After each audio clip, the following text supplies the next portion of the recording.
We're really excited because people will just be able to just fully immerse yourself in the maps and the storylines and the heroes.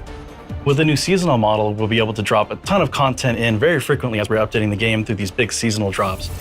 We're looking at releasing heroes every other season and then a map in between those. And on top of that, we're looking at dropping a ton of content involving skins and other great goodies for players to get their hands on for each seasonal drop. We have so much that we want to do in Overwatch to develop this game because we think it's the next step for us. We think there is so much more we could bring. I'm really happy moving to our new seasonal-based schedule, making this really huge commitment to regular updates. It's exciting at the same time because I know what this team can do. We really want players to be able to anticipate when things are going to enter the game. With all the new content and events coming in, it's even more important to just make sure that everybody knows what's coming. And along with the free-to-play change, we're doing away with loot boxes entirely. We have a new Battle Pass model coming in, and we have store as well. So players will have a lot more control about how they interact with the game and how they acquire new content.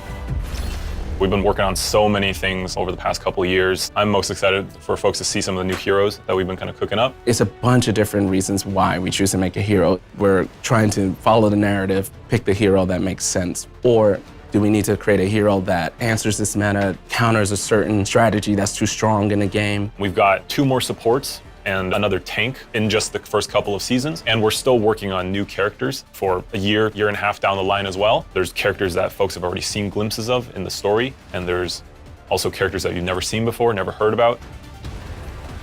We were looking at making sure the new heroes fit within this new, very fast-paced paradigm and less shields and crowd control. You can see a lot of that reflected in team play moments, but with a much faster-paced vibe. We want to push the sci-fi, the futuristic feeling of maps. There's a touch of sci-fi everywhere you look. So this is something that was a bit more subtle in Overwatch 1. We really want players to feel that the world takes place in not so distant future. Coming up next is Rio. Rio, new PvP map. Pretty sure everybody's gonna love that one as well. It's a great map. It's close to the team. Many people on the team are from Brazil, so it was kind of fun to inject the culture, the colors, the vibe into this map.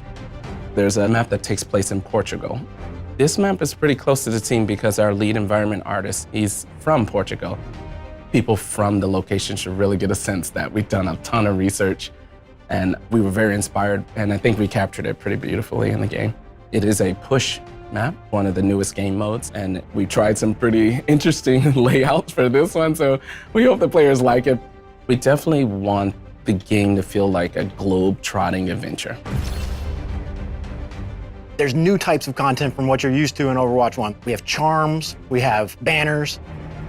The current mythic skin that's in the works, that I worked on actually, is for Genji. He's got this kind of cyberpunk Japanese demonic theme. Mythic skins are meant to be this next tier of skins above legendary. We want players to be able to go in there and pick and choose certain pieces meant to be this extra awesome legendary skin that you can customize. We're concurrently developing quite a few mythic skins. They're going to be released over the seasons. All this amazing stuff, all of the amazing skins. For weapon charms, really what we're looking for there is just for the players to be able to express themselves and dress their character up. One of our core tenets on Overwatch visually is to focus a lot on the first-person view. We want you to be able to see it and enjoy it while you're playing the game. One thing that was really important to us was to make sure that players, if they earn anything in the game anywhere, that they're able to use it everywhere. So if you earn something on console or on PC or on Overwatch 1, you can always use it in anywhere in Overwatch 2 as well. And with each new season, there'll be a ton of new content and a new battle pass as well.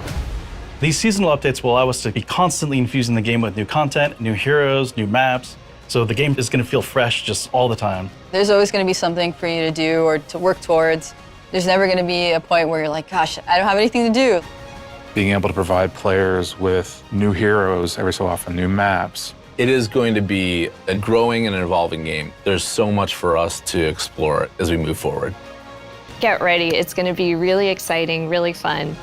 With both PvP and PvE, there's going to be really great content for you to immerse yourself in and continue to play over and over again with your friends. Now or never. We can't wait for October 4th. We're just excited to be back.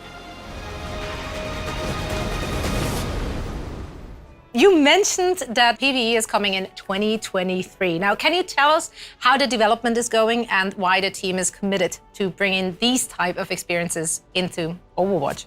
We're all so invested in the world of Overwatch and the heroes that live in it. And through the years, we've developed cinematics, animated shorts, and graphic novels for our players who just want to get deeper into the lore.